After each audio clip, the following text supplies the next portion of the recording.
கையிலாய பரம்பரையில் சிவஞான போதனரி காட்டும் வெண்ணை பயில் வாய்மைகள் சந்ததி பொறிஞான பாமுபாகி குயிலாரும் பொழில் திருவடுதுறைவாள் முருகமச்சிவாய தேவம் சைதாதை மரபுடையும் திருமரபு நீடோடி தழைகமாதோ.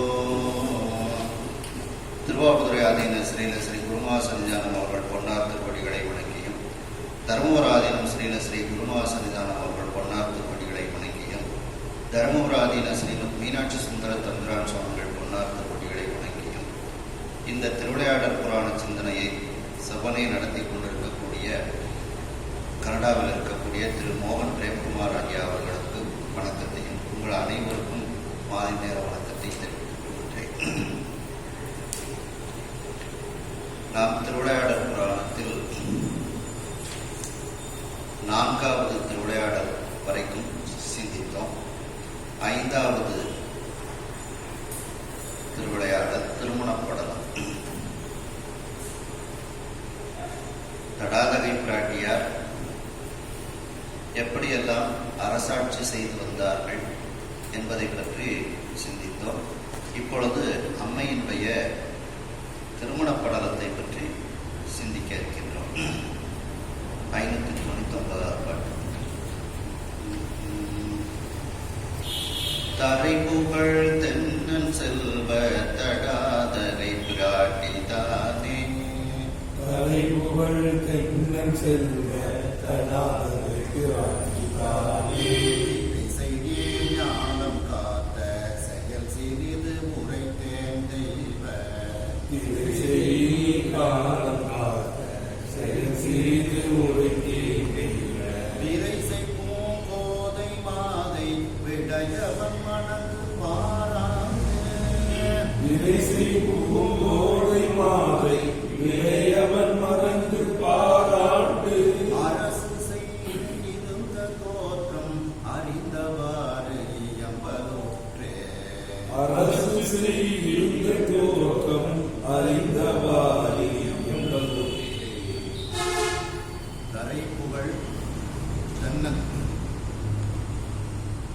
இந்த பூமி எல்லாம் தரைனா பூமி, இந்த மண்ணுலகம் எல்லாம் புகழ் பெற்று இருக்கக்கூடிய அந்த பாண்டி மண்டலத்தினுடைய அரசனாக இருக்கக்கூடிய அந்த மலையத்துவச பாண்டியன் தென்னன். தென்னன்னா மலையத்துவச பாண்டியன். அந்த தென்னனினுடைய மகளாக இருக்கக்கூடிய செல்வ தடாதகை பிராட்டி, அந்த மலையத்துவச பாண்டியனுடைய மகளாக இருக்கக்கூடிய அந்த தடாதகை பிராட்டியார் அவர்கள் தானே திரைசை நீர் ஞானம் காத்த செயல் சிறிது வைத்தேன். திரை அலைகளை உடைய அந்த நீர், கடல் சூழ்ந்த ஞானம், இந்த கடல் சூழ்ந்த உலகம். அந்த அம்மையார் அந்த கடல் சூழ்ந்த உலகத்தை அரசாட்சி செய்து காத்து கொண்டிருக்கக்கூடிய அந்த செயலை பற்றி சிறிதளவு உரைத்தேன் அப்படின்னு அகஸ்திய முனிவர் கூறுகின்றார். ஏன்னா அவங்க எல்லா உலகத்தையும் அம்மைதான் காத்து கொண்டிருக்கின்றாள். எனக்கு தெரிந்த அளவில் இந்த பாண்டிய மண்டலத்தில் அம்மையினுடைய அரசாட்சியை பற்றி நான் சிறிதளவு உரைத்திருக்கின்றேன் அப்படின்னு அகஸ்திய முனிவர் கூறுகின்றார். செயல் சிறிய தெய்வ விரைசை பூங்கோதை, அந்த தெய்வீக தன்மை பொருந்திய விரைன வாசனை பொருந்திய அந்த பூக்களால் கட்டப்பட்ட மாலை. கோதைனா மாலைன்னு ஒரு அர்த்தம் உண்டு. அந்த பூமாலையை, வாசனை மிகுந்த தெய்வீக தன்மை வாய்ந்த அந்த பூமாலையை அணிந்த அந்த மாதை, அந்த தடாதகை பிராட்டியாரை, அம்பிகையினுடைய திருவடிகளை பூக்கள் அடைவதற்கு அந்த பூக்களும் தவம் செய்திருக்க வேண்டும்.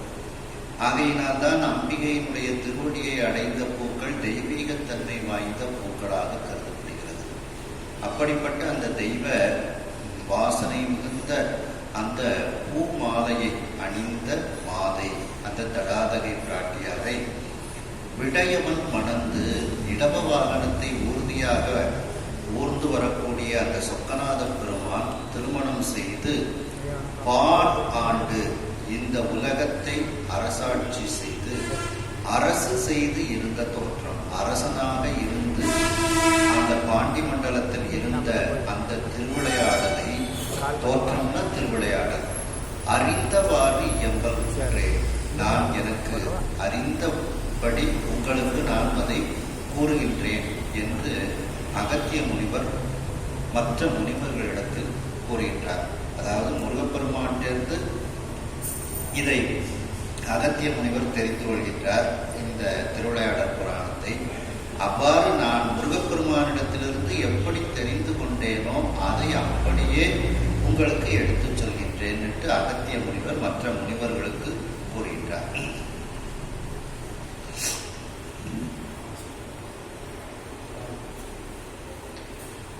காயிரும் பகுதி புத்தேல் கடியிருள் துமிப்ப சோதி, காயிரும் பகுதி புத்தேல் கடியிருள் துமிப்ப சோதி, பாயிரும் குடைவன் திங்கள் படர்மொழி ஈடல் செய்ய, பாயிரும் குடைவன் திங்கள் படர்மொழி ஈடல் செய்ய, மாயிரும் புவனமெல்லாம் மனுமுறை உலகம் ஈற்ற, மாயிரும் புவனமெல்லாம் மனுமுறை உலகம் ஈற்ற, தாயிடம் குழவியாகி தனியரசு இருக்கும் நாளில், தாயிடம் குழவியாகி தனியரசு இருக்கும் நாளில், காயினும் பரிதி புத்தே, காயின ஒளி வீசும், ஒளி வீசக்கூடிய பரிதி புத்தே, அந்த சூரியனாக இருக்கக்கூடிய அந்த ஆதித்தன். இன்னைக்கு ரொம்ப வெயில் காஞ்சிட்டு அப்படின்னு சொல்லணும்னா அப்போ அதிகமான ஒளின்னு அர்த்தம். அப்படி ஒளி வீசக்கூடிய அந்த சூரியன், அந்த சூரியனானவன் கலி இருள் துமிப்ப, கலின துன்பம், துன்பமாகிய இருளை சிதைக்கின்றான். துமிப்பன சிதைக்க. சோதி பாய் இரும் உடை வெண் திங்கள் படர்மொழி நீழல் செய்ய, அந்த குளிர்ச்சியான ஜோதியை பாய்த்து கொண்டிருக்கக்கூடிய வெண்கொற்ற குடை, அந்த சந்திரனை போன்று இருக்கக்கூடிய அந்த வெண்கொற்ற குடை, அது எப்படி சந்திரனுடைய ஒளி ஒரு குளிர்ச்சியாக இருக்குமோ அதுபோல அந்த வெண்கொற்ற குடை இருக்கின்றது. அது படர்மொழி நீழல் செய்ய, அது குளிர்ச்சியான அந்த ஒளியை கொடுத்து அந்த இடத்தில் சூரியன் வராமல் நிழலை தருகிறது, நீழல் செய்ய. மாயிரும் புவனம் எல்லாம் மனுமுறை உலகம் தீன்ற தாய் இளம் குழவியாகி தனி அரசு இருக்கும் நாள். மாயிரும் புவனம் அப்படின்னா பெரிய புகழ் பரவி இருக்கக்கூடிய இந்த உலகம். இந்த உலகத்தில் எல்லாம் மனுமுறை உலகம், இந்த மனுமுறைப்படி இந்த உலகத்தை எல்லாம் நம் பெற்றுத்தந்த தாயாக இருக்கக்கூடிய அந்த தடாதகை பிராட்டியார் இளம் குழவியாகி சிறிய குழந்தையாக இருந்து இப்பொழுது தனியாக அரசு செய்து இருக்கின்றாள். இப்படிப்பட்ட நாளில் அப்படிங்கிறாங்க. அதாவது சூரியன் ஆனவன் துன்ப இருளை நீக்குகின்றான்.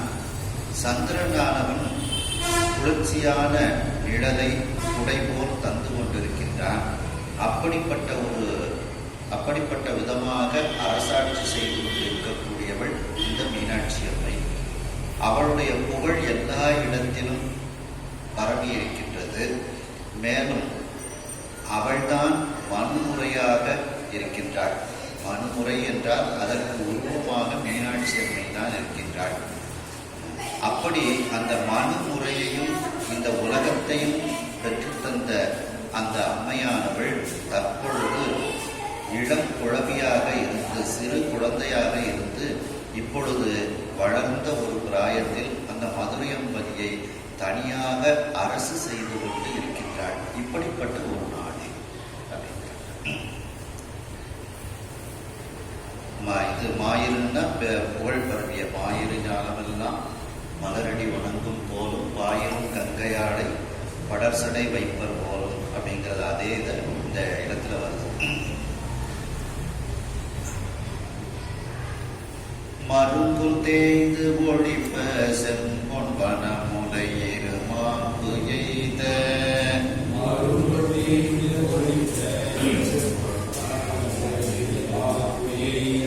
கருங்குழற் கற்றை பானாள் கங்குலை வெளிடு செய்ய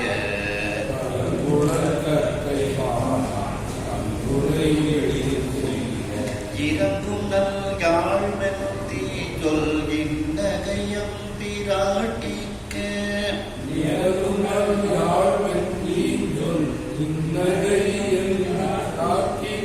அருங்கடி மன்றம் செய்யும் செவ்வி வந்து அடுத்ததாக அருங்கடி மன்றம் செய்யும் செவ்வி வந்து அடுத்ததாக அம்பிகையை இந்த பாட்டுக்கு வர்ணிக்கிறாங்க. மருங்குல் அப்படின்னா இடை. அம்பிகையினுடைய இடை இருக்கின்றதா இல்லையா என்று சொல்லக்கூடிய அளவுக்கு மிகச் சிறிய இடையாக இருக்கின்றது. மருங்குல் தேய்ந்து ஒழிப்ப, மிகவும் சிறிய இடையாக மறைந்து போய் இருக்கின்றது. அப்படிப்பட்ட சிற்றிடை உடையவளாக அந்த தடாதகை பிராட்டியார் இருக்கின்றார். செம்பொன் வனமுலை இருமாப்பு எய்த, சிவந்த பொன் போன்ற அந்த அழகிய மார்பகங்கள் வந்து பனைத்து இருக்கின்றது. கருங்குழற் கற்றை, அம்மையினுடைய கூந்தல் வந்து கருமையான கூந்தலாக இருக்கிறது. அதுவும் கற்றையாக அடர்த்தியாக அந்த கூந்தல் இருக்கின்றது. அந்த கூந்தல் என்ன செய்கிறதா, நடுநிசி காலத்துல இருள் எப்படி கும்மிருட்டா இருக்குமோ அந்த கும்மிருட்டு வந்து கும்மிருட்டை விட கருமையான கூந்தலாக அம்பிகையினுடைய கூந்தல் இருக்கின்றது அப்படிங்கிறாங்க. கருங்குழற் கற்றை பானாள், அதாவது அம்மையினுடைய கூந்தல் கருமையான கூந்தலாக கற்றையாக அடர்த்தியாக இருக்கிறது. அந்த கூந்தலானது பானாள் அப்படின்னா நடுநிசி காலத்து இருள். அந்த நடுநிசி காலத்து இருளை கங்குல், அந்த இரவை வெளிறு செய்ய அது வந்து வெளிச்சமாக்குகிறதாம். அதாவது நடுநிசி காலத்து இருள் வந்து வெளிச்சமாக இருக்கிறது, அம்பிகையினுடைய கூந்தல் இரவாக இருக்கிறது அப்படின்னு நீங்க கற்பனை பண்ணிக்கணும். நடுநிசி காலத்துல உள்ள இருள் வெளிச்சமாக இருக்கு, அம்பிகையினுடைய கூந்தல் இரவாக இருக்கிறது. அப்படி அதை விட அந்த நடுநிசி காலத்துல உள்ள இருளை விட கருமையான நிறத்தை உடைய கூந்தலை உடையவள் அப்படின்னு சொல்லி சொல்றாங்க. வெளிறு செய்ய, வெளிறுனா வெண்மை, வெளிச்சம்.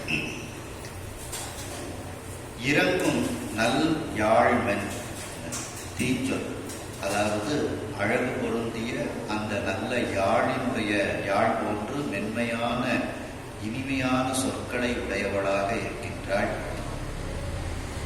இன்னகை, இனிமையான சிரிப்பை உடையவளாக இருக்கின்றாள். அப்படிப்பட்ட எம்பிராட்டிக்கு, அந்த தடாதகை பிராட்டிக்கு அருங்கடி மன்றல் செய்யும், மிகவும் சிறந்த விதத்தில் திருமணம் செய்யும்.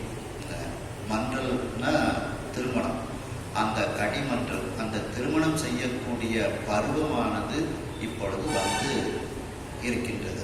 அதாவது திருமணத்திற்குரிய வயதை அம்பிகை அடைந்து இருக்கின்றார்கள் அப்படிங்கிறாங்க. செவ்வினா அந்த பருவம் அப்படின்னு. அப்போ அம்பிகைக்கு இப்பொழுது திருமணம் செய்யக்கூடிய அந்த பருவம் வந்திருக்கின்றது. அதாவது சிற்றிடை உடையவளாக, சிறந்த மார்பகங்களை உடையவளாக, மிகவும் கரிய கூந்தலை உடையவளாக, யாருக்கும் இறக்கப்படக்கூடிய இனிமையான சொற்களை உடையவளாக, இனிமையான சிரிப்பை உடையவளாக இருக்கக்கூடிய அந்த தடாதகை பிராட்டிக்கு இப்பொழுது திருமணம் செய்யக்கூடிய அந்த பருவமானது வந்து இருக்கின்றது அப்படிங்கிறாங்க. அம்பிகையை வர்ணிக்கும் போது அபிராமி அந்தாதியில பார்த்தீங்கன்னா 9வது பாடல் பார்த்தீங்கன்னா, கருத்தன எந்தை தன் கண்ணன வண்ண கனகவெற்பில் பெருத்தன பாலனும் பிள்ளைக்கு நல்கின பேரருள் ஊர் திருத்தனவாரம் ஆரமும் செங்கை சிலையும் அம்பும் முறுத்து அனமூரலும் நீயும் அம்மே வந்து என் முன் நிற்கவே. அப்படி அம்பிகை பேரருள் ஊர் அந்த மார்பகங்களை உடையவளாக, பொன்முறுவல் பூத்தவளாக அம்பிகை இருக்கின்றாள் என்று அபிராமி அந்தாதிலையும் இப்படி அம்பிகையை வர்ணிக்கின்றார்கள் அபிராமி கட்டார். அடுத்த பாடல் பார்ப்போம். பனிதரு மதி கொம்பு அன்ன பாவையை பயந்தாள் நோக்கி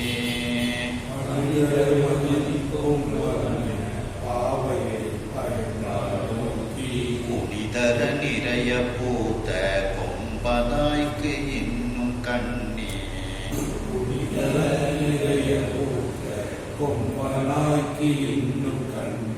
கணிதரு செவ்விதாயும் கனிவன பேரு இன்று என்னா கணிதரு செவ்விதாயும் கனிவன பேரு இன்று என்னா துணிதரு நீரழாகி சொல்லினாள் சொல்ல கேட்டாள். துணிதரு நீரழாகி சொல்லினாள் சொல்ல கேட்டாள். பனிதரு குளிர்ச்சி பொருந்திய அந்த சந்திரனை ஏந்திய கொண்டு போன்று இருக்கக்கூடிய அந்த பாவை, அதாவது தடாதகை பிராட்டி.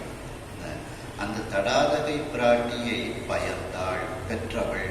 அந்த தடாதகை பிராட்டிக்கு தாயாக இருக்கக்கூடிய காஞ்சனமாலை. பயந்தாள்னா பெற்றவள், இங்க காஞ்சனமாலை அம்மையார். அந்த காஞ்சனமாலை அம்மையார் வந்து தன்னுடைய மகளை பார்க்கின்றாள். பயந்தாள் நோக்கி மகளை இரு கண்களால் அப்படியே ஆனந்தத்தோடு பார்க்கின்றார்கள். அப்படியே மகளை பற்றி நினைக்கின்றார்கள். புனிதர நிறைய பூத்த கொம்பனாய்க்கு, அம்பிகை வந்து கொம்பு போல இருக்கின்றாள். அதுவும் அந்த கொம்பு வளையுமாறு நிறைய பூக்கள் பூத்து இருக்கின்றதாம். குனினா வளைந்தன்னு அர்த்தம். குனித்த புருவம், கோவை செவ்வாயில்னு வருது இல்ல, அப்ப குனித்த புருவம்னா வளைந்த புருவம். இங்க புனிதர அம்பிகையே வந்து கொஞ்சம் வளையுமாறு நிறைய பூக்கள் எல்லாம் பூத்து இருக்கக்கூடிய கொம்பு போல, ஒரு செடி போல அம்பிகை இருக்கின்றாள் அப்படிங்கிறாங்க. புனிதர நிறைய பூத்த கொம்பனாய்க்கு, அந்த கொம்பில் நிறைய பூக்கள் பூத்ததனால் அது வளைந்து இருக்கின்றது. அப்படி வளைந்து இருக்கக்கூடிய கொம்பு போல இருக்கக்கூடிய தடாதகை பிராட்டியார் அந்த அம்மையார் இன்னும் கன்னி கணிதரு செவ்வித்தாயும், அந்த கன்னி பருவமானது மிகவும் கனிந்து செம்மையாகவும் ஆகியிருக்கின்றது. ஆனால் இன்னும் கடிமணப்பேறு இன்று என்ன, இன்னமும் விரைவாக அந்த திருமண விழாவானது அம்பிகைக்கு இன்னும் கைகூடவில்லையே, இன்னும் தன்னுடைய மகளுக்கு திருமணம் வரவில்லையே அப்படின்னுட்டு என்ன. கடிமணப்பேறு இன்று, இன்றுன்னா இன்னும் கைகூடவில்லை, இன்னும் அந்த திருமண பாக்கியம் வரவில்லை அப்படின்னுட்டு தாய்க்கே உரிய ஒரு கவலை அந்த காஞ்சன மாலைக்கு வருகிறது. என்ன என்று நினைத்து கொண்டு துணிதரு நீரழாகி, துணின துன்பம், அப்படிப்பட்ட அந்த வருத்தம் தரக்கூடிய தன்மை, நீரழ்னா அப்படிப்பட்ட தன்மை உடையவள். அப்படிப்பட்ட தன்மை உடையவளாக காஞ்சன மாலை ஆகி மகள்கிட்ட சொல்லிட்டார், உனக்கு இன்னும் கல்யாணம் வரமாட்டுக்கே நாள் ஓடிக்கிட்டே இருக்கு, இந்த உன் வயசில் உள்ள குழந்தைகளுக்கெல்லாம் கல்யாணம் ஆகிட்டு அந்த தாய்க்கே உரிய கவலையில் கணவன் இருந்தால் சொல்லுவாங்க, கணவனும் இல்லை, மகள்கிட்டயே சொல்கிறாங்க. இந்த இவ்வாறு அந்த வருத்தக்கூடிய தன்மை உடையவளாக அந்த காஞ்சன மாலை ஆகி தன்னுடைய மகளிடத்திலேயே தன்னுடைய ஆற்றாமையை தன்னுடைய துன்பத்தை சொல்லினாள். சொல்ல கேட்டாள். தாய் சொல்ல அது அப்படியே கேட்டுக்கொண்டு இருக்கின்றாள் அந்த தடாதகை பிராட்டியார். அம்பிகை கொடி போல கொம்பு போல இருக்கின்றாள் அப்படின்னுட்டு அபிராமி அந்தாதியில அபிராமி பட்டரும் சொல்றாங்க பாருங்க. கொடியே கொடியே இட வஞ்சிக்கும்பே எனக்கு வம்பே பழுத்தபடியே மறையின் பரிமளமே பனிமான் இமயப்பிடியே பிரமந்தலாய தேவரை பெற்ற உன்னே அடியே இறந்து இங்கு இனி பிறவாமல் வந்து ஆண்டுகொள்ளே. கொடியே இட வஞ்சிக்கும்பே அப்படின்ட்டு அப்படியே அபிராமி பட்டமும் இதை சொல்றாங்க. அப்படி கொம்பு போல இருக்கின்றாள் அம்பிகை. அந்த அம்பிகைக்கு இன்னும் திருமணம் கைகூடவில்லையே என்று ஒரு தாய்க்கே உரிய ஒரு கவலையோடு காஞ்சனமாலை அந்த தன்னுடைய மகளை பார்த்து அந்த கவலையை தன்னுடைய மகளிடத்திலேயே கூறுகின்றாள். கூறுவதற்கு கணவனும் இல்லை. ஆகையினால் மகளிடத்திலேயே அந்த துன்பத்தை கூறுகின்றாள். அதை மீனாட்சி அம்மை கேட்கின்றாள். கேட்டுவிட்டு இப்பொழுது பதில் கூறுகின்றாள். அன்னை நீ நினைந்த எண்ணம் ஆம் பொழுது ஆகும் வேறு. அன்னை நீ நினைந்த எண்ணம் ஆம் பொழுது ஆகும் வேறு. பின்னை நீ இரங்கல் யான் போய் திசைகளும் பெருநீர் வைப்பும். பின்னை நீ இரங்கல் யான் போய் திசைகளும் பெருநீர் வைப்பும். என்னது கொற்றம் நாட்டி மீள் வழிக்கு இருத்தி என்னது கொற்றம் நாட்டி மீள் வழிக்கு இருத்தி என்னா. பொன்னவில் மலர் கொம்பு அந்நாள் பொறுக்கன எழுந்து போனாள். பொன்னவில் மலர் கொம்பு அந்நாள் பொறுக்கன எழுந்து போனாள். அப்போ தாயை இப்பொழுது தடாதகை பிராட்டியார் தேற்றுகின்றார்கள், ஆறுதல் கூறுகின்றார்கள். அன்னை நீ நினைத்த எண்ணம், நீ எனக்கு திருமணம் பண்ணணும்னு நினைக்கிறேல்ல, அந்த திருமணம் பண்ணணுங்கிற எண்ணம் நடக்கும் பொழுது நடக்கும், ஆம் பொழுது ஆகும். எப்பொழுது நடக்க வேண்டும் என்று நிச்சயிக்கப்பட்டிருக்கின்றதோ அப்பொழுது நடக்கும், ஆம் பொழுது ஆகும். வேறு பின்னை நீ இரங்கல், இதற்காக நீ ரொம்ப வருத்தப்பட்டுக்கிட்டு இருக்காத அப்படின்னுட்டு தாயை கூறுகின்றார்கள். இரங்கல் அப்படின்னா வருந்தாதே. யான் போய் நான் சென்று எல்லா திசைகளையும் பெருநீர் வைப்போம் அப்படின்னா மிகப்பெரிய நீராக இருக்கக்கூடிய அந்த கடல் சூழ்ந்த அந்த நிலங்கள், கடல் சூழ்ந்த இந்த உலகத்தை எல்லாம் எல்லா திசைகளிலும் என்னது கொற்றம் நாட்டி என்னுடைய வெற்றி கொடியை அங்கே நிலைநிறுத்தி மீழ்வள் திரும்பவே இங்கு இருத்தி என்ன, அதுவரைக்கும் நீ இங்கேயே இந்த மதுரை மாநகரத்திலேயே இருப்பாயாக அப்படின்னு தாயாருக்கு கூறுகின்றார். நான் போய் எல்லா இடத்தையும் வெற்றி கொண்டு எல்லா இடத்திலும் என்னுடைய வெற்றி கொடியை நாட்டிவிட்டு நான் திரும்பி வருகின்றேன். அது தாயே நீ இந்த பாண்டி மண்டலத்திலேயே இருப்பாயாக என்று தன்னுடைய தாயாரிடத்தில் கூறுகின்றாள் தடாதகை பிராட்டியார். பொன்னவில் மலர் கொம்பு அன்னாள், அந்த பொன் போன்று இருக்கக்கூடிய மலர், அந்த மலர் விரிந்த மலராக இருக்கக்கூடிய அந்த கொம்பு அன்னாள், கொம்பு போன்று இருக்கக்கூடிய அந்த தடாதகை பிராட்டியார் பொருட்கன எடுத்து போனாள். விரைவாக அந்த இடத்தை விட்டு எழுந்து உள்ளே செல்கின்றாள். அதாவது தாயாருக்கு ஆறுதல் சொல்லிட்டு, எப்பொழுது கல்யாணம் நடக்கணுமோ அப்போ நடக்கணும், நீ கவலைப்படாதம்மா, நான் அதுக்குள்ள போய் இந்த எல்லா உலகத்தையும் என்னுடைய கட்டுப்பாட்டுக்குள்ள கொண்டு வெற்றி அடைந்து அங்கே என்னுடைய வெற்றி கொடியை நிலைநிறுத்தி நான் வருகின்றேன் அப்படின்னுட்டு சொல்லிவிட்டு தடாதகை பிராட்டியார் தாயாரிடத்தில் விடைபெற்றுக் கொள்கின்றார்கள். தேம்பரி கோதை மானின் திருவுள செய்தி நோக்கி தேம்பரி கோதை மானின் திருவுள செய்தி நோக்கி ஆம்பரிசு உணர்ந்த வேந்தர் அமைச்சரும் பிறரும் போந்தார். ஆம்பரிசு உணர்ந்த வேந்தர் அமைச்சரும் பிறரும் போந்தார். பாம்பரி கடாமி தின் தேர்வலவனும் கொணர்தான் மையம். பாம்பரி கடாமி தேர்வலவனும் கொணர்தான் மையம். தாம்பறிவு அகல வந்தாள் ஏறினாள் சங்கமாற்ப. தாம்பறிவு அகல வந்தாள் ஏறினாள் சங்கமாற்ப. தேம்பரி கோதை, அதாவது தேன் பொருந்திய மனம் மிகுந்த அந்த மாலையை அணிந்த அம்பிகை கோதை மாதை. கோதைன்னா இந்த இடத்துல மாலைன்னு அர்த்தம். அப்படி அழகிய மலர் மாலையை, மனம் மிகுந்த தேன் பொருந்திய மலர் மாலைகளை அணிந்த மாது தடாதகை பிராட்டியார். அந்த தடாதகை பிராட்டியாரினுடைய திருவுளச் செய்தி நோக்கி அவருடைய உள்ளத்தில் என்ன நினைத்திருக்கின்றார்களோ அதையெல்லாம் எல்லோரும் தெரிந்து கொள்கின்றார்கள்.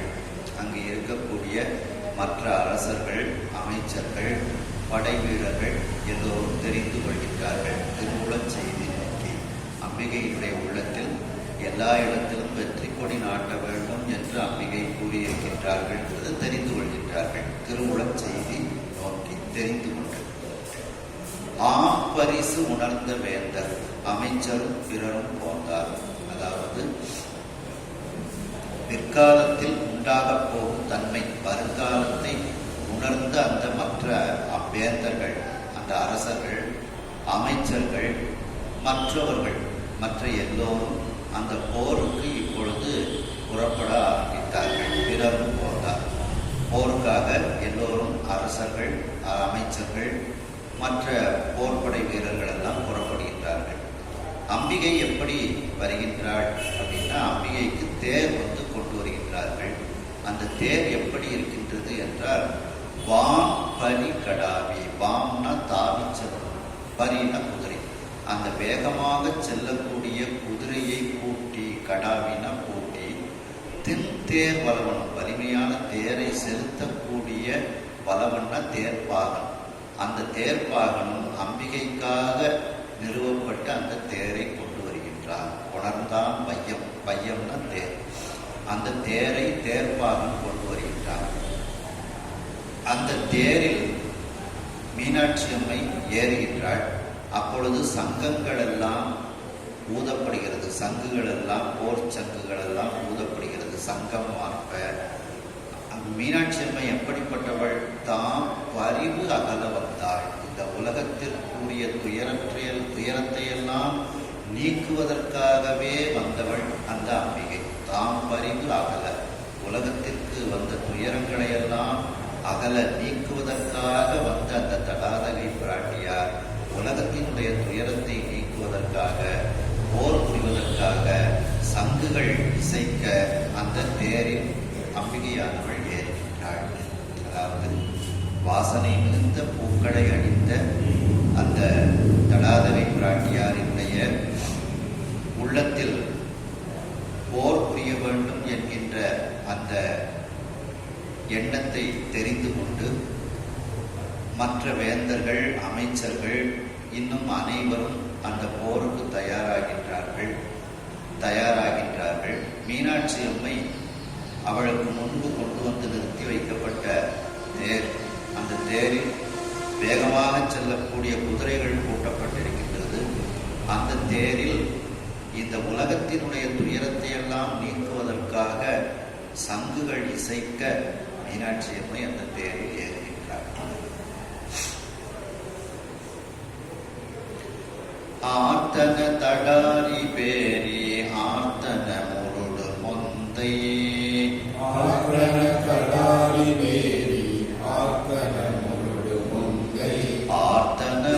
உடுக்கை தக்கை ஆர்த்தன படகம் பம்பை ஆர்த்தன முழுக்கை ஆர்த்தன படகம் பம்பை ஆர்த்தன முழவும் தட்டை ஆர்த்தன சின்னம் தானே ஆர்த்தன முழவு தட்டை ஆர்த்தன சின்னம் தானே ஆர்த்தன காலம் தாளம் ஆர்த்தன திசைகளெங்கும் ஆர்த்தன காலம் தாளம் ஆர்த்தன திசைகள் எங்கும்.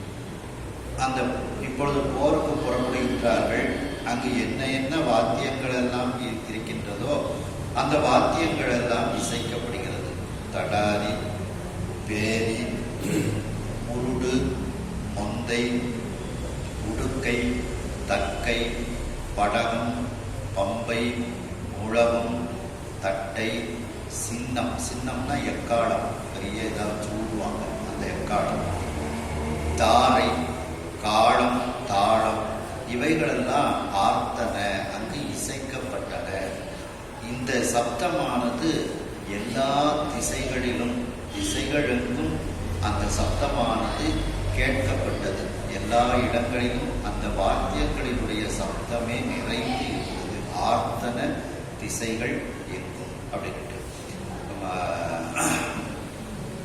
காரைக்கால் அம்மையாரும் சொல்லும்போது என்ன என்ன வாக்கியங்கள்லாம் வாசிக்கப்பட்டிருக்கு, 7 சரணங்கள் எல்லாம் இறைவன் முன்பு பாடப்பட்டிருக்கின்றது அப்படின்ட்டு சொல்றாங்க. குத்தம், கைக்கிள்ளை, விளரி, தாரம், உலை, இடி, ஓசை, பண்கெழும, பாடி, சச்சரி, கரை, தக்கை, வீணை, தக்னிதம், துந்துடி, தாழம், வீணை அப்படின்ட்டு சொல்லி பாடுறாங்க. அதுபோல மத்தளம், கரடிகை, மண்கை, வென்றோர், குளமுலாம், முந்தை வாசத்து அத்தனை இரவினோடு ஆடும் எங்கள் அப்பனிடம் திரு அகலத்தாரே அப்படின்னு சொல்றாங்க. அப்படி அந்த வாத்தியங்கள் எல்லாமே இங்கே போருக்குரிய அந்த வாத்தியங்கள் எல்லாம் வாசிக்கப்படுகிறது. அந்த வாத்திய ஒளி எல்லா இடத்திலும் நிறைந்து இருக்கின்றது அப்படிங்கிறாங்க. வீங்கிய கொங்கையார்ந்த கச்சின விழி போல் தைப்ப வீங்கிய கொங்கையாக்க கச்சின விழி போல் தைப்ப வாங்கிய சிலையேறிட்ட கனையினர் வட்டத்தோர் வாழ் வாங்கிய கனையினர் வட்டத்தோர் தாங்கிய கையர் வைவேல் தளிர்கையர் வினா தெய்வம் போல் வாங்கிய கையர் வைவே தளிர்கைய பினா தெய்வம் ஓங்கிய ஆயத்தாரும் ஏறினார் உடன் அத்தின் ஓங்கிய ஆயத்தாரும் ஏறினார் உலகத்தின். இப்போ அம்பிகை போருக்கு புறப்படும் போது அம்பிகையினுடைய தோழிமார்கள் அவர்களும் போருக்கு புறப்படுகின்றார்கள்னு எடுத்துக்கிடலாம். இல்லை அந்த போருக்குன்னே அந்த பெண்கள் படையும் தயாராக இருக்கின்றது. இப்போ நம்ம இதில் பெண் போலீஸ்னுட்டு இருக்காங்க பார்த்தீங்களா, அது மாதிரி அம்பிகை கூடவும் அந்த பெண்கள் எல்லாம் போருக்கு புறப்படுகின்றார்கள். அவர்கள் எப்படி புறப்பட்டார்கள் அப்படிங்கிறத இந்த பாட்டில் சொல்றாங்க. வீங்கிய பொங்கை ஆர்த்த கச்சினர், அந்த அழகிய மார்பகங்களில் கச்சுகளை அணிந்த அந்த பெண்கள். விழிப்போர் தைப்ப வாங்கிய சிலை ஏறிட்ட கணையினர், அவர்கள் கையில் வில் வைத்திருக்கின்றார்கள். சிலைன வில். அந்த வில்லில் ஏறிட்ட கணையினர் அப்படின்னா, ஏறிட்டன்னா கட்டி வைக்கப்பட்ட கணை, அம்புகளை வைத்திருக்கின்றார்கள். கையில வில் வைத்திருக்கின்றார்கள். அந்த வில்லில் இருந்து செலுத்துவதற்காக உள்ள கணைகள், அம்புகளையும் அந்த வில்லில் பொருத்தி வைத்திருக்கின்றார்கள். அந்த அம்புகள் எப்படி செல்கின்றதா, அந்த பெண்களினுடைய விழிகள் எப்படி ஒருவரை போய் அந்த பார்வையானது தைக்குமோ அதுபோல் இந்த செல்லக்கூடிய அம்புகளை அவர்கள் வைத்திருக்கின்றார்களாம். விழிபோல் தைப்ப வாங்கிய சிலை, அவர்கள் கண்கள் எப்படி ஒருவரை சென்று தைக்கின்றதோ அதுபோல செல்லக்கூடிய வில், அந்த வில்லில் பொருத்தி இருக்கக்கூடிய அம்புகள், ஏறிட்ட கணையினர், இவற்றையெல்லாம் தாங்கிக் கொண்டு அந்த பெண்கள் போருக்கு புறப்படுகின்றார்கள். மேலும் அவர்கள் என்னெல்லாம் எதெல்லாம் வைத்திருக்கின்றார்கள்? வட்டத்தோல் அப்படின்னா வட்டமாக இருக்கக்கூடிய கேடயம், எதிரியிலிருந்து வரக்கூடிய ஆயுதங்களை தடுப்பதற்காக ஒரு கையில் ஒரு கேடயம் வைத்திருப்பார்கள். அதற்கு பேர் வட்டத்தோல். அந்த கேடயத்தை வைத்திருக்கின்றார்கள். வாழ் தாங்கிய கையர், அப்ப பெண்களும் அந்த காலத்துல வாழ் சண்டையெல்லாம் செய்திருக்கின்றார்கள். வாளை தாங்கிய கைகளை உடையவர்களாக இருக்கின்றார்கள். மேலும் வைமேல் தழிற்கையர், இந்த கூர்மையான வேலை செலுத்தக்கூடிய மென்மையான கையை உடையவர்களாக இருக்கின்றார்கள். தழிற்கையர் இவர்கள் எப்படி இருக்கின்றார்களா? ஒரு பெண் தெய்வம், அந்த காளியம்மை எப்படி இருப்பாளோ, அந்த பெண் தெய்வம் எப்படி இருப்பாளோ,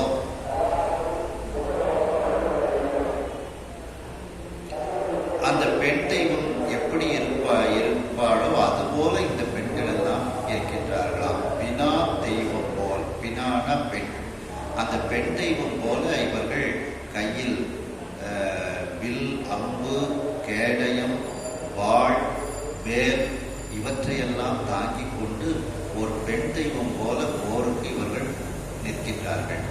மேல் போர் ஓங்கிய ஆயத்தார், அதிகமான அந்த மகளிர் கூட்டம், ஆயத்தார்னா பெண்கள் கூட்டம், இவர்களெல்லாம் ஏறினார் உடன் அத்தித்தேர். அம்பிகையினுடைய தேரிலும் மற்ற தேர்களிலும் இந்த மற்ற அம்பிகையோடு இருக்கக்கூடிய மற்ற அந்த போர்க்கள பெண்களும் போர் புரியக்கூடிய அந்த வீராங்கனைகள், அந்த வீராங்கனைகளும் அந்த தேரில் இப்பொழுது ஏறி அம்பிகையோடு போருக்கு புறப்படுகின்றார்கள். அவர்கள் பினா அப்படின்னா பெண் அப்படின்னு அர்த்தம். இதுல வருது பார்த்தீங்கன்னா பாதாளம் ஏழினும் கீழ், அதுல போய் பினா பிள்ளைகள் அப்படின்ட்டு. அடுத்த பாட்டு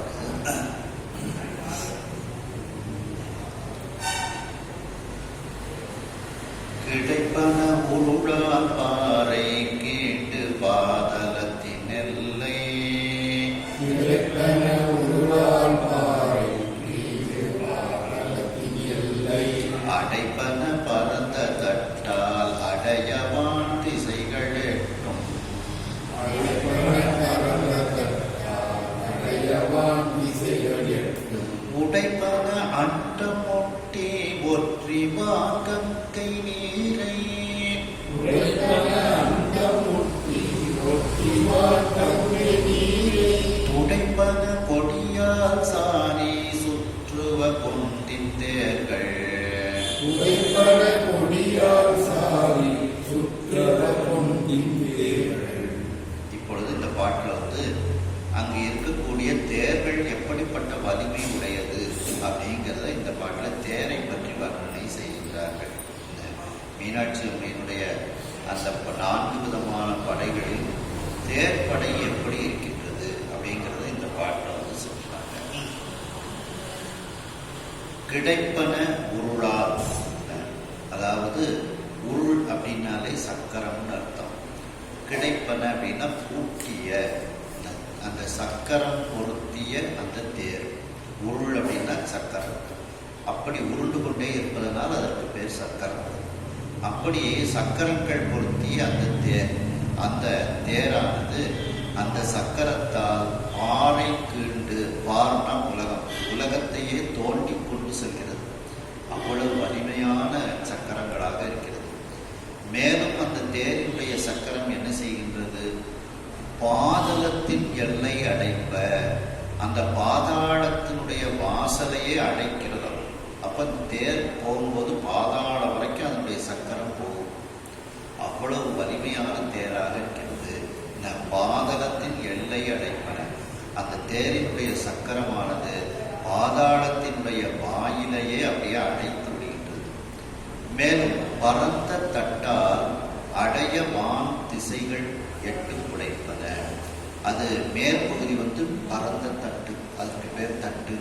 எத்தனை தட்டு தேர் அப்படின்னு கேட்போம். அப்படி அந்த தட்டுகள் அது மிகவும் பறந்து இருக்கிறது. அந்த பரந்த தட்டுகள் அப்படி செல்லும் போது 8 திசைகளையும் உடைத்து கொண்டு ஆகாயத்தில் உள்ள திசையையும் உடைத்து கொண்டு செல்கின்றன. இப்படிப்பட்ட ஒரு மிகப்பெரிய தேர்கள் எல்லாம் அங்கே இருக்கிறது. பரந்த தட்டால் அடைய வான் திசைகள் 8. அந்த 8 திசைகள் ஆகாயத்தையும் தொடுமாறு உடைத்து கொண்டு அந்த தேர்கள் செல்கின்றது. 8 திசைகளை உடைக்குமாறும் செல்கிறது. மேலும் அண்டம் முட்டி ஒற்றி வான் கங்கை நீரை உடைப்பன கொடியார். அந்த தேருக்கு மேல கொடிகள் இருக்கின்றது உயரத்துல. அப்போ இந்த தேரானது அண்டத்தையே போய் முட்டுகிறது. இந்த அண்டத்தை அந்த கொடிகள் முட்டுகிறது. முட்டி அந்த அண்டத்தை நெருங்கி ஒற்றி நெருங்கி அந்த அண்டத்தில் இருக்கக்கூடிய ஆகாய கங்கை, வான் கங்கைன்னா ஆகாய கங்கை, அந்த ஆகாய கங்கை நீரையே இந்த தேர்ல உள்ள கொடிகள் எல்லாம் அப்படியே துடைத்து எடுத்து விட்டது. அந்த கங்கை நீரையே இந்த தேர்கள் எல்லாம் ஒன்றுமில்லாமல் அப்படியே துடைச்செடுத்துக்கலாம். அவ்வளவு பெரிய கொடிகள் எல்லாம் அந்த தேரில் பொருத்தப்பட்டிருக்கின்றது. மேலும் சாரி சுற்றுவ பொன் தின் தேர்கள்.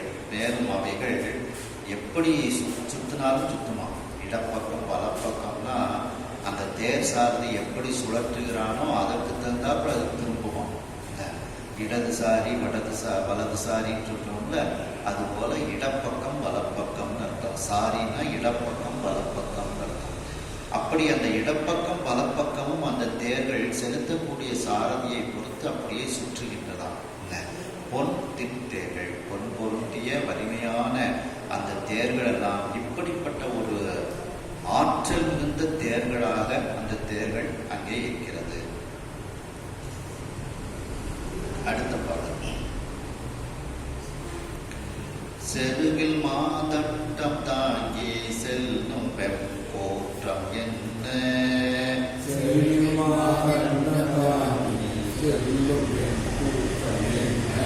அருவி மாமதனி கால அரதபம் குருதி கோட்டால்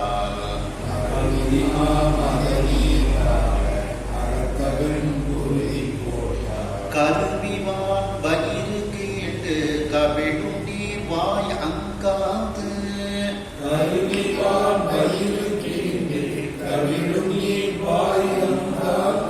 பருகி மான் வரைமோல் செல்வ பருவோ பெரும் தடக்கையானை.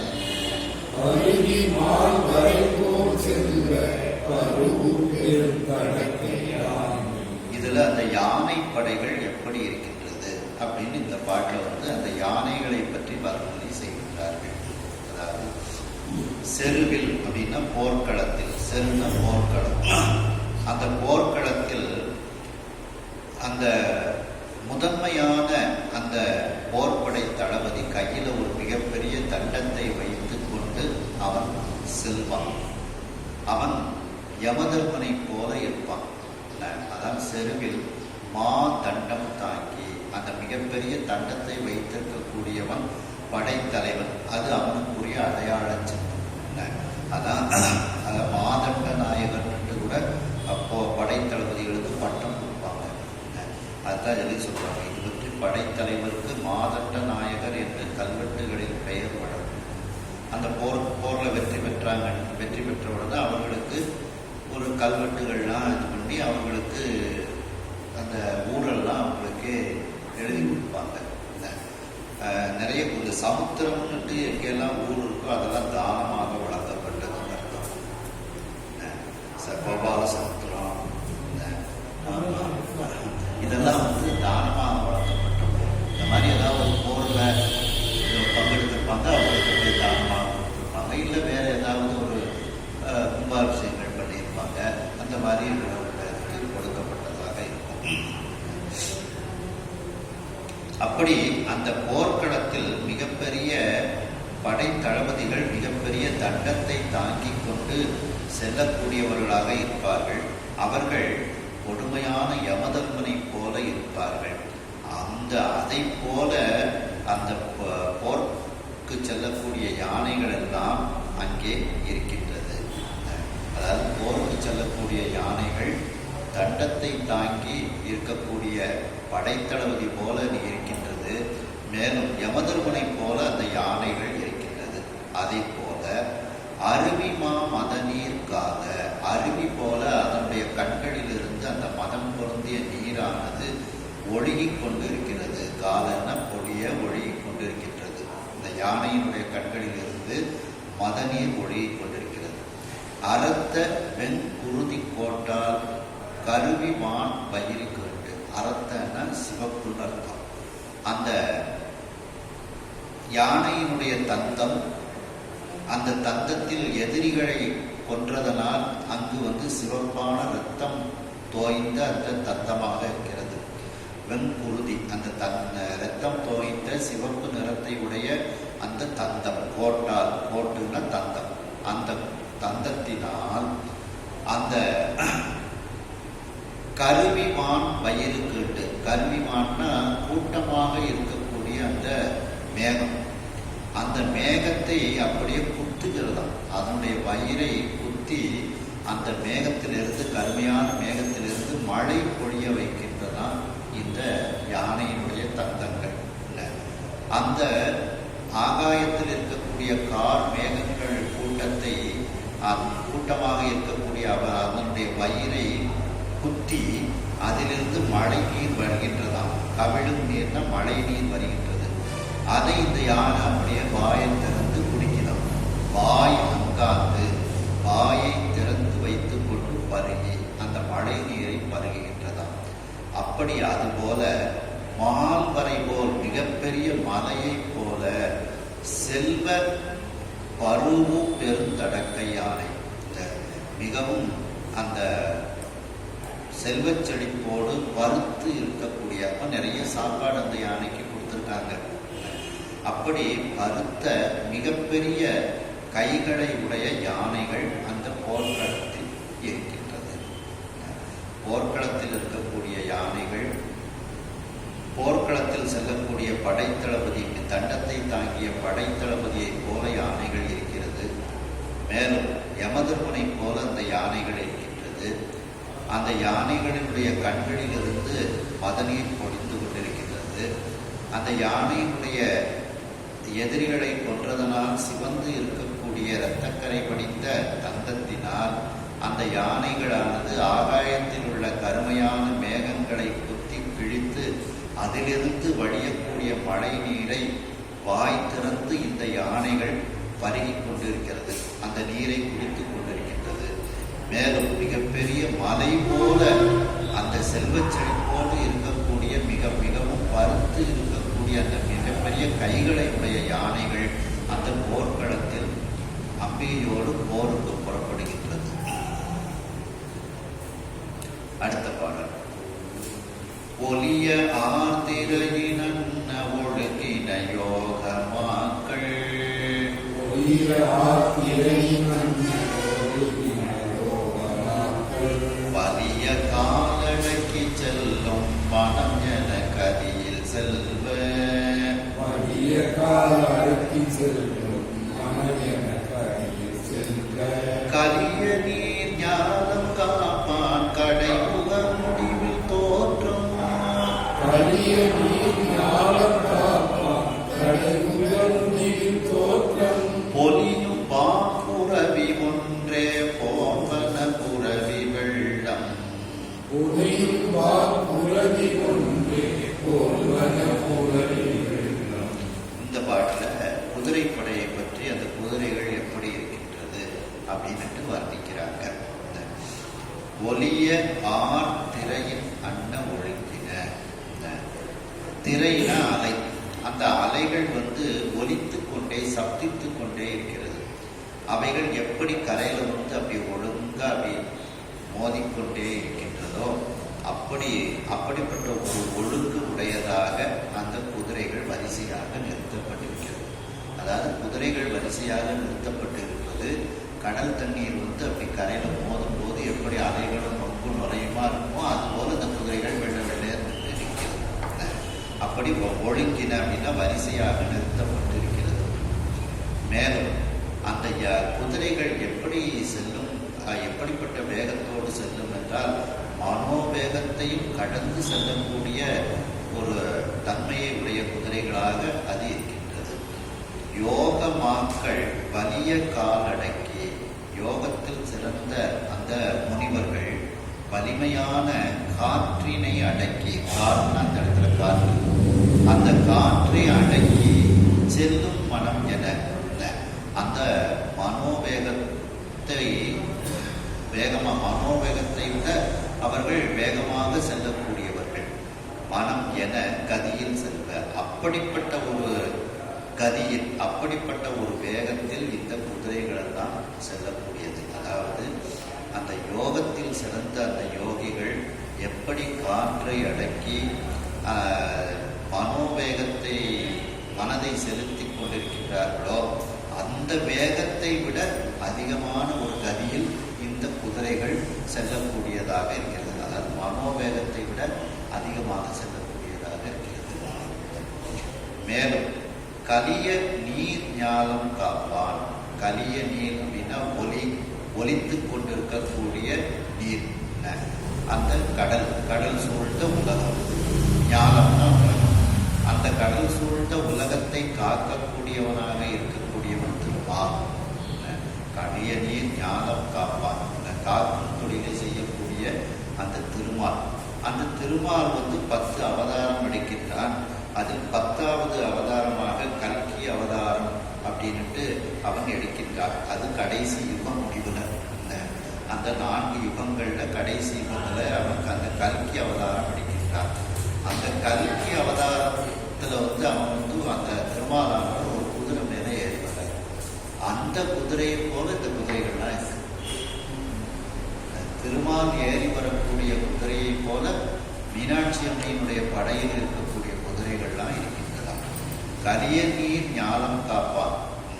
அந்த எப்பொழுதும் ஒலித்து கொண்டே இருக்கக்கூடிய கடல், அந்த கடல் சூழ்ந்த இந்த உலகத்தை காப்பாற்றக்கூடிய திருமாலானவன் கடை யுக முடிவில், கடைசி யுகத்தின் முடிவில் தோற்றம், அவன் ஒரு தோற்றத்தில் தோன்றுகின்றான்.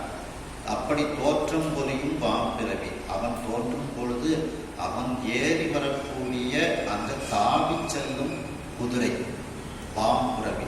அந்த திருமால் ஏறி வரக்கூடிய குதிரை ஒன்று எப்படி இருக்கின்றதோ அதே போல இந்த புறவிகள், இந்த குதிரைகள் எல்லாம் எக்கச்சக்கமா இந்த போர்க்களத்தில் இருக்கின்றது. புறவி வெள்ளம், இந்த குதிரை வெள்ளம் போல இருக்கின்றதாம்.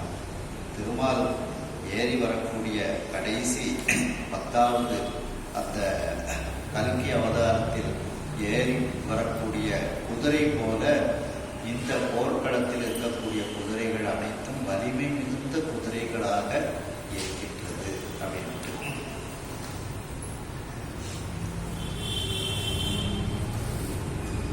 இதுல பரமக்கத்துல அந்த வைணவத்தை பத்தி சொல்லும் போது இந்த 10 பிறவியும் பத்தி சொல்லி அதுக்கு மறுப்பு கொடுப்பாங்க. சிவஞான சித்தியார் பரமக்கத்துல 10 பிறவிகளையும் சொல்லி இந்த 10 பிறவிகள் சிவபெருமான் தானே காப்பாற்றினது அப்படின்ட்டு வைணவத்தை மறுப்பாங்க. அதுல இந்த கல்கிலாம் வரும். காலினும் கடிது செல்லும் செலவின கடுக்கன் போற்றம். காலினும் கடிது செல்லும் செலவின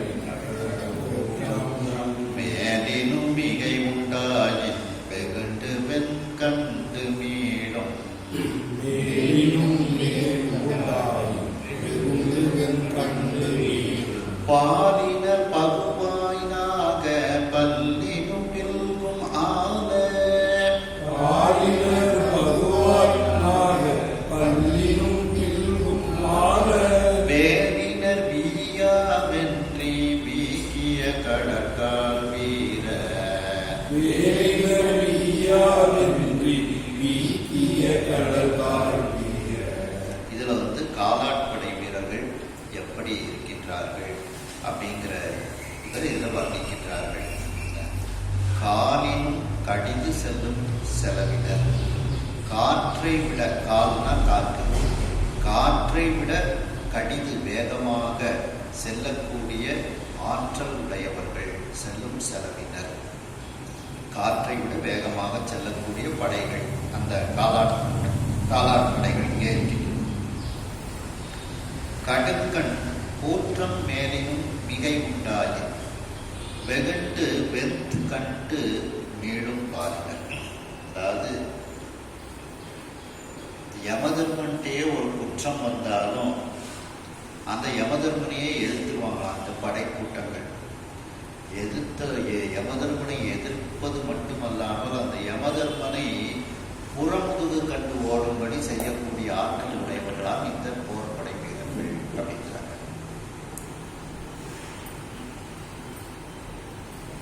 முதல்ல யமதர்மனை எதிர்ப்பதற்கு ஒரு தைரியம் வேணும். எதிர்த்ததோடு மட்டும் இல்லாமல் அவங்கள ஓட ஓட விரட்டியிருக்காங்க. அப்படிப்பட்ட ஆற்றலுடைய போர் வீரர்கள் இந்த படையில் இருக்கின்றார்கள் அப்படிங்கிறாங்க. கடுக்கண் கூற்றம், கொடிய கண். அந்த யமதர்மனினுடைய கண்ணில் கருணைங்கிறதே கிடையாது. நேரம் வந்துச்சா இல்லை ஒரு 10 நாள் கல்யாணத்துக்கு இருக்கும், தூக்கிட்டு போயிடுவான்.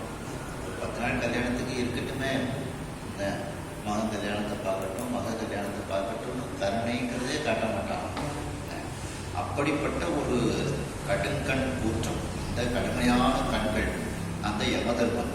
அந்த யமதர்மன் மேலின் மிகை உண்டாயிற்று. அந்த யமதர்மன் மீதே மிகையின குற்றம், ஏதாவது ஒரு குற்றம் வந்தால் அந்த யமதர்மனை பார்த்து இவர்கள் கோபப்படுவார்களாம். வெகுண்டு யமதர்மனிடத்தில் கோபப்பட்டதோடு மட்டுமல்லாமல் வெண்கண்டு மீளும். வெந்துனா புறமுதுகிட்டு ஓடச் செய்தல்னு அர்த்தம்.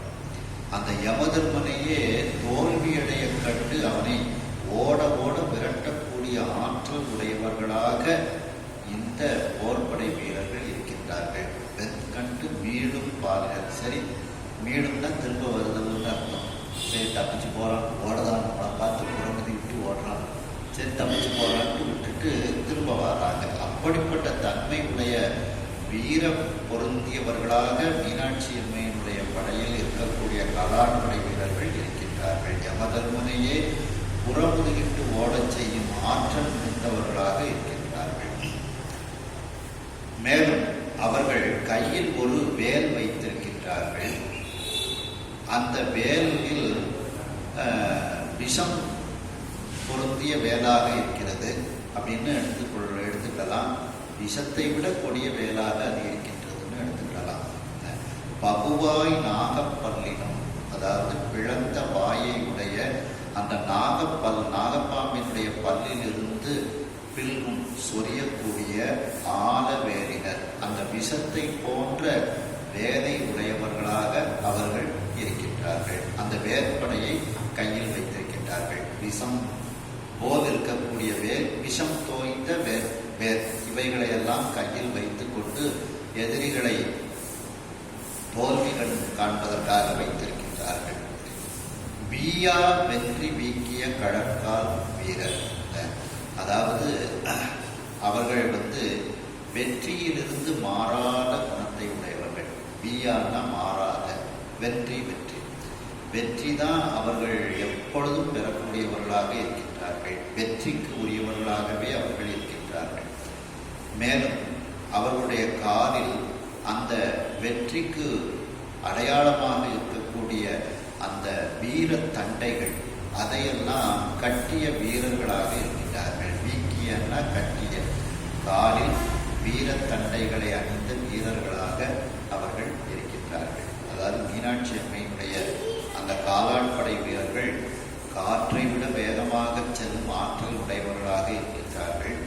கொடுமையான கண்களை உடைய யமதர்மனிடத்தில் ஒரு குற்றம் கண்டாலும் அந்த யமதர்மனிடத்திலும் கோபப்பட்டு அவனை புறமுதுகிட்டு ஓடச் செய்யக்கூடிய ஆற்றல் உடையவர்களாக இந்த வீரர்கள் இருக்கின்றார்கள். மேலும் பிளந்த வாயை உடைய நாகத்தினுடைய பல்லிலிருந்து வரக்கூடிய விஷம் தோய்ந்த வேற்படையை கையில் வைத்திருக்கக்கூடியவர்களாக இருக்கின்றார்கள். என்றென்றைக்கும் வெற்றிக்கு உரியவர்களாகவே அவர்கள் இருக்கின்றார்கள். அந்த வெற்றிக்கு அடையாளமாக வீரத்தண்டைகளை காலில் அணிந்தவர்களாக அந்த வீரர்கள் இருக்கின்றார்கள். இப்படிப்பட்ட காலாட்படை வீரர்கள் எல்லாம் மீனாட்சி அம்மையினுடைய படையில் இருக்கின்றார்கள். என் புதைத்து எழுந்த வீரர் இவ்வுழுகே யானை வெள்ளம், என் புதைத்து எழுந்த வீரர் இவ்வுழுகே யானை வெள்ளம், மண் புதைத்தன பதாகை புதைத்தன பதாகை மாலை வெண்கமிழ் விண்புதைத்தன நுண்தூளி வெயில் விடு பரிதி புத்தேள்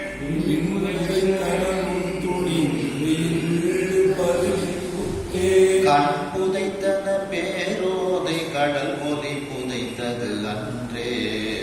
கண் புதைத்தன பேரோதை கடல் ஒலி புதைத்தது அன்றே. அதாவது யமதர்மனையே எதிர்க்கின்றார்கள் அப்படின்னா முதல்ல ஒரு போறவனுக்கு உயிர் பயன் இருந்தார்.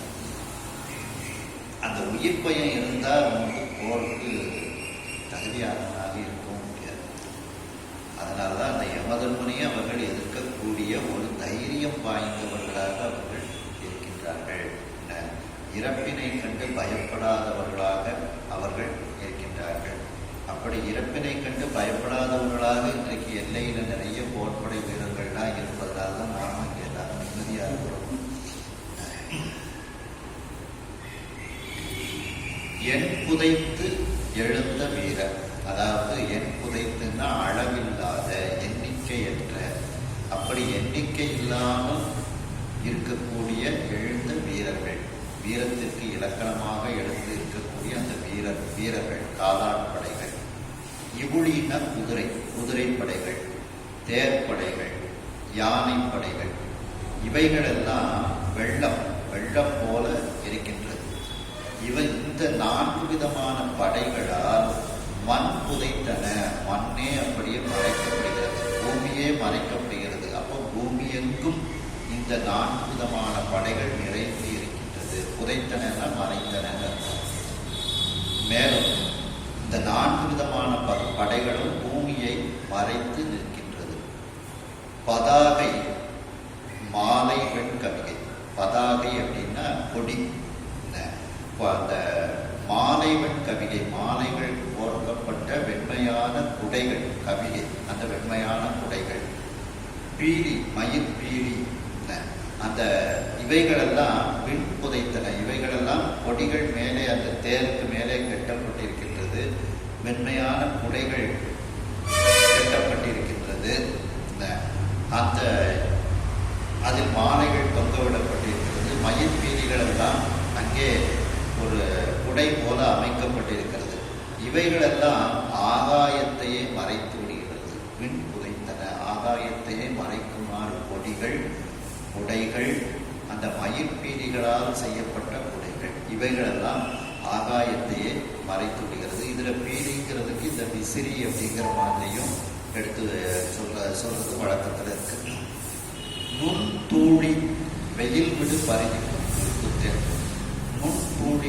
தூளினா தூசி, உண்மையான தூசி இவைகளெல்லாம் இந்த 4 விதமான படைகள் எங்கேயும் நிறைந்து இருப்பதனால் அவைகளால் கிளப்பப்படக்கூடிய உண்மையான தூசியானது வெயிலை சிந்திக் கொண்டிருக்கக்கூடிய, ஒளியை சிந்திக் கொண்டிருக்கக்கூடிய பருதி புத்தன் அந்த சூரியனையே மறைத்து விடுகிறது. இங்க 4 விதமான படைகள் எழுப்பக்கூடிய தூசியானது அப்படியே சூரியனையே மறைத்து விடுகிறது. சூரியனுடைய கண்களை மறைத்து விடுகிறது. அப்ப அங்க எங்கேயும் ஒரு இருட்டு போல இருக்கிறது.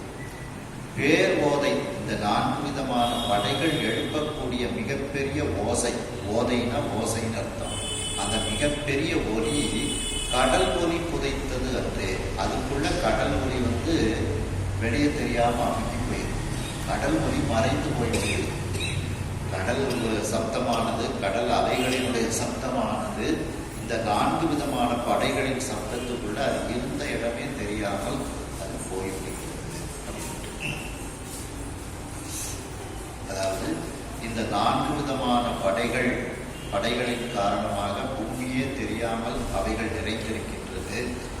அந்த தேரில் கட்டப்பட்டிருக்கக்கூடிய கொடிகள், அந்த யானையின் முதுகில் கட்டப்பட்டிருக்கக்கூடிய மென்மையான குடைகள், மேலும் மயிர்பீலிகள்,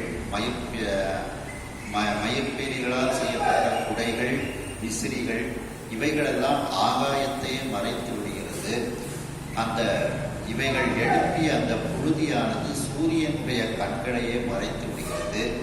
இந்த 4 விதமான படைகள் எழுப்பிய ஓசையானது கடலினுடைய ஓசையையே மறைத்து விடுகிறது.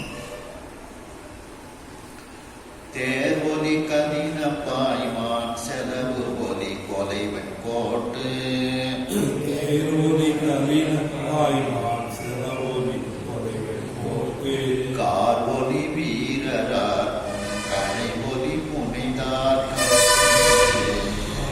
ஒலி வீரரா கனிவொலி புனைந்தார் வார் ஒலி கடற்கால் செங்கல் மள்ளவன் தோள் கொட்டும் வால்வொலி கலங்கால் செங்கல் மல்லவன் கிழந்தோள் கொட்டும் பேரொலி அண்டமெல்லாம் பிழந்திட பெருத்தன்றே பேரொளி அண்டம் எல்லாம் பிறந்திட பிறந்த அன்றே. அதாவது தேர் ஒலி, அதாவது இந்த ஒலிகள் என்ன ஒலிகள்லாம் அங்கே ஏற்பட்டது அப்படிங்கிறத இதில் சொல்றார். இந்த ஒலிகள் எல்லாம் சேர்ந்து அண்டத்தையே பிளக்குமாறு இந்த சப்தங்கள் இருந்தது அப்படின்னு. தேர் ஒலி, தேர்களினுடைய அந்த சப்தங்கள். கலினம் பாய்மான் செலவு ஒலி. கலினம் அப்படின்னா கடிவாளம் அர்த்தம், பாய்மான் அப்படின்னா குதிரைன்னு அர்த்தம். கடிவாளம் கூட்டிய அந்த குதிரைகள், அந்த குதிரைகள் செல்லக்கூடிய ஒலி, தேர் செல்லக்கூடிய ஒலி, குதிரைகள் கடிவாளம் பூட்டிய குதிரைகள் செல்லக்கூடிய ஒலி. செலவுன்னா செல்லுதல் அர்த்தம், செல்லக்கூடிய அந்த சப்தம். கொலை வெண்கோட்டு கார் ஒலி, அதாவது எதிரிகளை கொல்லக்கூடிய வெண்மையான தந்தத்தை உடைய கார், கருமையான மேகத்தை போன்று இருக்கக்கூடிய யானை. அந்த யானைகள் விழிரக்கூடிய ஒலி. கார்னா கரிய மேகம், இந்த இடத்துல கருமையான மேகம் போல் இருக்கக்கூடிய யானைன்னு எடுத்துக்கொள்ள வேண்டும். எதிரிகளை கொல்லக்கூடிய வெண்மையான தந்தத்தை உடைய அந்த கருமையான மேகம் போன்று இருக்கக்கூடிய யானைகள் விழிரக்கூடிய ஒலி அங்கே கேட்டுக்கொண்டிருக்கிறது. வீரர் ஆர்க்கும் கனை ஒலி. வீரர்கள் எல்லாம் ஆரவாரத்தோடு கனைத்து கொண்டு மிகுந்த சப்தத்தை, வெற்றி சப்தத்தை, ஒரு உற்சாகமான சப்தத்தை எழுப்பக்கூடிய அந்த ஒலியானது அங்கே இருக்குது. மேலும் அங்கு இருக்கக்கூடிய மல்லர், அந்த போர்ப்படை வீரர்கள், அந்த மல்லர்னா போர்ப்படை கூடிய அந்த வீரர்கள், அவர்கள் எப்படி இருந்தார்கள் என்றால் புனைத்தார் குஞ்சி, தங்களுடைய தலையில் மாலையை அணிந்திருந்தார்கள். தாரண மாலை, முடியில், தலையில், இல்லை கழுத்தில், எப்படினாலும் சொல்லலாம். அவர்கள் மாலையை அணிந்திருந்தார்கள். வார் ஒலி கடற்கால் செங்கண் மள்ளம், அதாவது தங்களுடைய கால்களில் கடல் வீர தண்டைகளை ஒலிக்குமாறு அணிந்திருந்தார்கள். மேலும் சிவந்த கண்களை உடையவர்களாக, கோபத்திற்குரிய அந்த சிவந்த கண்களை உடையவர்களாக அந்த மல்லர்கள், போர்ப்படை வீரர்கள் இருந்தார்கள். அந்த போர்ப்படை வீரர்கள் மல்லர்கள் மாலை அணிந்திருந்தும் தங்களுடைய காலில் வீரக்கண்டைகளை அணிந்திருந்தும் சிவந்த கண்களை உடையவர்களாகவும் அந்த போர்ப்படைக்குரிய மல்லர்கள் இருந்தார்கள்.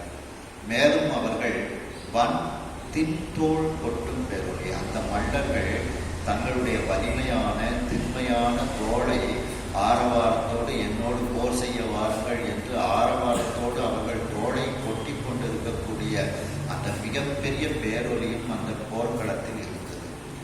இந்த சப்தங்கள் எல்லாம் ஒன்றாக சேர்ந்து அண்டத்தையே பிளக்குமாறு சப்தம் பெருகிக் கொண்டே இருந்ததாம். அதாவது அண்ட பேரொலி அண்டமெல்லாம் பிளந்திட, எல்லா அண்டங்களும் பிளந்து விடுமாறு பெருத்தவன்றே. இந்த சப்தமானது மிகவும் பெருக்கமாக, மிகவும் அதிகமாக இந்த சப்தமானது அங்கே இருந்தது. அதாவது தேர் செல்லும் ஒலி, குதிரைகள் செல்லும் ஒலி, யானைகள் விழிடக்கூடிய ஒலி, வீரர்கள் ஆரவாரத்தோடு கனைக்கும் ஒலி, மாலை அணிந்து வீரத்தண்டை அணிந்து சிவந்த கண்களை உடைய அந்த மல்லர்கள் என்கின்ற அந்த போர்ப்படை வீரர்கள் வலிமையான திண்மையான தோளை கொட்டி போருக்கு வாருங்கள் என்று அழைக்கக்கூடிய அந்த பேரொலியானது, இந்த அனைத்து ஒலிகளும், 4 விதமான படைகளினுடைய ஒலிகளும் சேர்ந்து அண்டத்தையே பிளக்குமாறு அந்த ஒலியானது அதிகமாக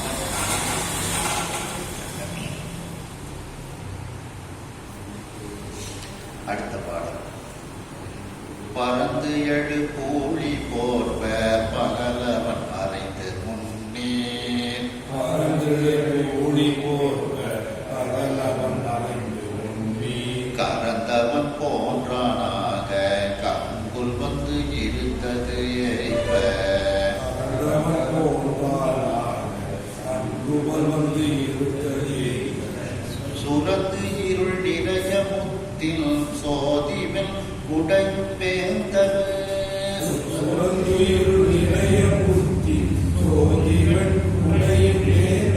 நிறந்த பூம் பகிர வாழும் நிறை நிலாயரி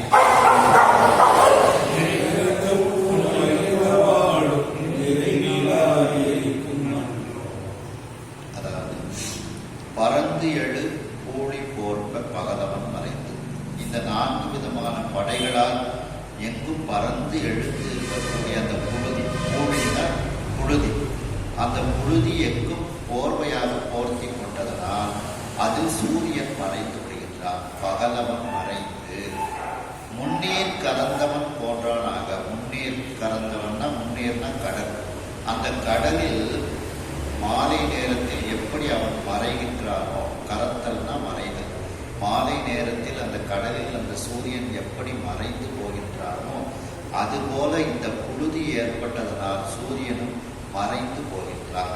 முன்னீர் கறந்தவன் போன்றானாக சூரியன் அங்கே தெரியாமல் ஒரு இருட்டானது ஆகின்றது.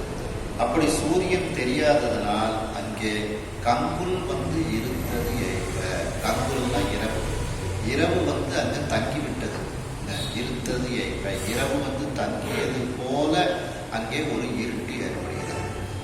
சுரந்து இருள் நிறைய எங்கும் இருளானது அந்த புழுதியினால் இருளே எங்கும் நிறைந்து இருக்கின்றது. அந்த நேரத்தில் அங்கே இப்போ ஒளி வேண்டுமே அதனால அந்த முத்தின் சோதி வெண்குடையும் அந்த வெண்குடைகள் அந்த போர்க்களத்தில் அந்த யானைகளின் மீது தேரின் மீதெல்லாம் அந்த வெண்குடைகள் இருக்கின்றது. அந்த வெண்குடைகளில் முத்துக்கள் எல்லாம் பொருத்தப்பட்டிருக்கின்றது. அந்த முத்தினுடைய ஒளியானது இந்த இருட்டை நீக்குகிறது. இந்த முத்தின் சோதி இந்த வெண்குடையில் முத்துக்கள் பதித்து அந்த வெண்குடையில் அந்த முத்தினுடைய ஒளியானது இருளை நீக்குகிறது. வேந்தர் நிறந்த பூம் பயிரம் வாழும் அந்த அரசர்கள் நிறைய அந்த நவரத்தினங்களை அந்த வாளில் பதித்து வைத்திருக்கின்றார்கள். அந்த நவரத்தினங்கள் எல்லாம் பதிக்கப்பட்ட அந்த வாளானது ஒளி வீசுகிறது. மேலும் அந்த வாளானது பளபளப்பாக இருப்பதனாலும் ஒளி வீசுகிறது. அந்த வாள் வந்து ஒளி வீசுவதனாலும் இந்த இருளானது மறைந்து விடுகிறது.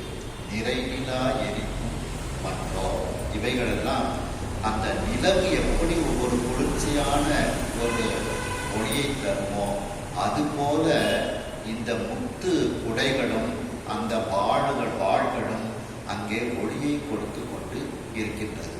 அதாவது அந்த 4 விதமான படைகள் எழுப்பிய புழுதியினால் அந்த போர்க்களமானது ஒரு இருட்டு வந்து அங்கு மூடுகிறது. ஆனால் அந்த இருட்டை போக்குவதற்காக அங்கு அந்த முத்து குடைகளிலிருந்து அந்த முத்துக்களினுடைய ஒளிகள் அந்த இருட்டை நீக்குகிறது. மேலும் அந்த வீரர்களினுடைய கையில் வைத்திருக்கக்கூடிய ஒளி பொருந்திய அந்த வாளும் அந்த இருட்டை நீக்குகிறது. நிலவை போல குளிர்ச்சியான ஒரு வெளிச்சத்தை தருகின்றது. தேர்நிறை கலனாய் செல்ல பரிநிறை திரையாய் துள்ள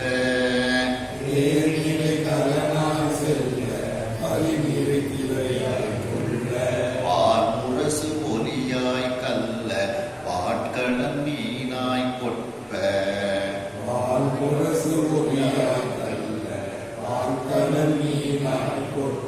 தார் நிறை கவலி காடு நுரைகளாய் ததுங்க வேடம் கார்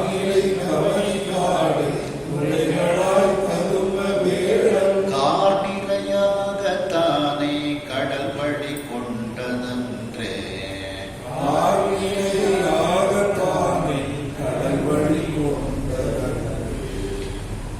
இப்போ அந்த சேனை வந்து ஒரு கடலாக சொல்லி அப்படியே அந்த வர்ணிக்கின்றார்கள்.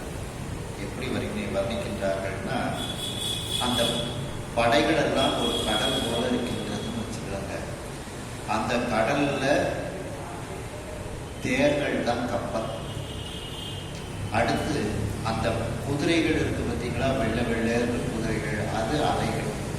வெள்ளை வெள்ளையர்னு வரும், அது அலைகள்.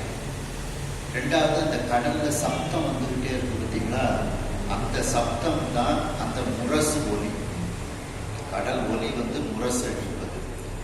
அந்த கடல்ல வந்து மீன்கள் அப்படியே துள்ளி குதிச்சு விளையாடும். அப்படி துள்ளி குதிச்சு விளையாடும் போது வாள் போல வெள்ளை வெள்ளையர்னு மேலே பெய்யப்பட்டு தெரியும். அது இந்த போர்ப்படை வீரர்கள் கையில் வைத்திருக்கக்கூடிய வாள் வந்து அந்த மீன்களை போல இருக்கிறது. வெண்சாமரை வைத்து எல்லாரும் அங்க மற்றவர்களுக்கெல்லாம் வீசி கொண்டிருக்கின்றார்கள். அந்த வெண்சாமரை தான் வந்து கடல் நுரை கலக்கி வரும் பார்த்தீங்களா, அந்த முறை போல அந்த வெண்சாமரைகளை அந்த படை தளபதிகளுக்கு முக்கியமானவர்களுக்கெல்லாம் வைத்து வீசி கொண்டிருக்கின்றார்கள். அது வந்து அந்த வெண்சாமரை வந்து கடல் முறை போல இருக்கிறது. யானை வந்து கருப்பு கலர்ல இருக்கு. அந்த யானை வந்து அந்த கடல் வந்து தண்ணீரை விட்டு மேலே வந்து கருமையான மேகமாக கொண்டு செல்கின்றது அல்லவா, அந்த கருமையான மேகம் போல யானை இருக்கிறது அப்படின்னு அந்த போர்க்களத்தில் உள்ள அத்தனையும் அப்படியே ஒரு உவமை சொல்லி வர்ணிக்கிறாங்க இந்த பாட்டில். தேர் நிறை கலனாய் செல்ல, அந்த தேரினுடைய வரிசைகள் கப்பலை போல செல்ல, கலன்னா கப்பல், கலனாய் செல்ல கப்பலை போல தேர்கள் செல்கிறது. பரிநிறை திரையாய்த்துள்ள, பரின குதிரைகளினுடைய வரிசை திரையாய்த்துள்ள அலைகளை போல துள்ளிக்கொண்டு செல்கிறது. வார் முரசு ஒலியாய் கல்ல, அந்த மிகப்பெரிய முரசுகள் அவைகள் ஒலித்துக் கொண்டிருக்கிறது. அவைகளெல்லாம் அந்த கடல் அலைகள் ஒலிக்கக்கூடிய சப்தத்தை போல அது இருக்கிறது. வார் முரசு ஒலியாய் கல்லன்னா ஒலிக்க, அந்த கடலினுடைய அந்த சப்தத்தை போல அது ஒலிக்கிறது. வாட்கலன் மீனாய் கொட்ப, அந்த வாள் வீரர்கள் போர்க்களத்தில் வாளை கையில் வைத்திருக்கின்றார்கள். அவைகளெல்லாம் மீன் போல துள்ளுகிறது. மீன் அப்படி துள்ளி விளையாடுறது போல இவங்களும் வாழை கொஞ்சம் போர் பயிற்சி மாதிரி செய்கிறாங்க. அப்போ அந்த வாள் வந்து வெள்ளை வெள்ளையர்கிட்டு படபடன்னு இருக்கிறதுனால மீன் போல அது இருக்கின்றதாம். வாட்கடல் மீனாய் கொட்பன சுழற்றி அவர்கள் போர் பயிற்சி செய்கின்றார்கள். வாளை சுழட்டும் போது அவைகள் மீனை போல அவைகள் இருக்கின்றது. தார் நிறை கவரிக்காடு நுரைகளாய் தருவ, அதாவது பூமாலை போல அந்த வெண்கவரி வந்து அது வந்து காடு போல இருக்கிறது. அதை வைத்து அவர்கள் வீசுகின்றார்கள். அப்படி வீசும்போது அது நுரைகளை போல ததும்பிக் கொண்டு இருப்பது போல, நுரைகள் எப்படி ததும்பிக் கொண்டு இருக்கின்றதோ அது போல அந்த வெண்சாமரையானது அங்கே தோன்றுகின்றது. வேடம் கார் நிறையாக, அந்த கருமையான யானையானது கரிய மேகம் போல அந்த யானைகள் இருக்கின்றது.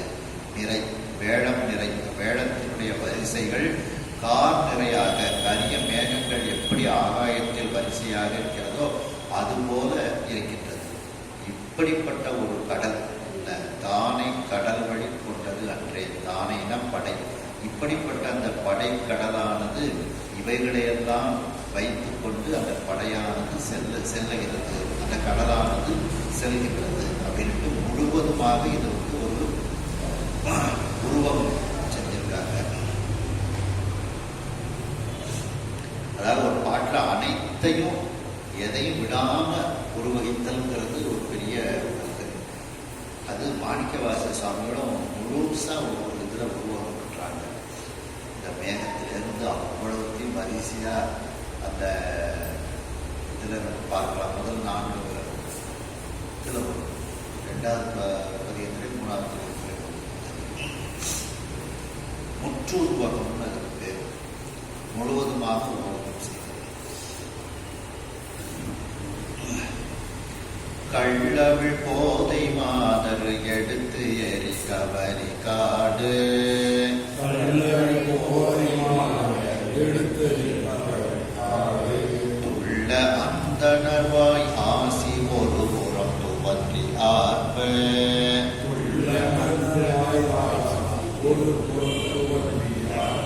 தெள்விழி அமுத கீதம் ஒரு புறம் திரண்டு விம்ம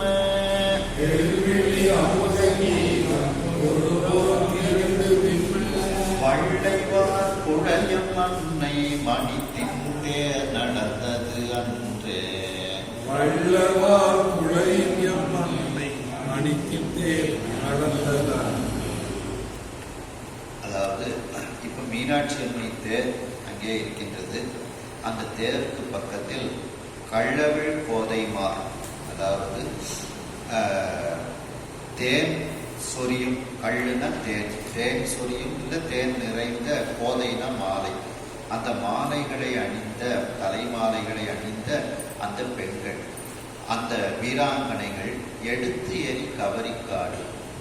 அவர்கள் மீனாட்சி அம்மைக்கு அந்த பெண் கவரிகள் எல்லாம் வீசிக்கொண்டிருக்கின்றார்கள். அவைகள் காடு போல அந்த துள்ளி கொண்டிருக்கின்றது. மேலும் அந்தணர் வாய் ஆசி ஒருபுறம் துவன்றி ஆர்ப்ப, அந்த அந்தணர்கள் எல்லாம் போர்க்களத்தில் வந்து அம்பிகைக்கு ஆசீர்வாதங்கள் உனக்கு வெற்றி உண்டாகட்டும் என்று நிறைவாக சொல்லி ஆரவாரம் செய்கின்றார்கள் அந்தணர்கள்.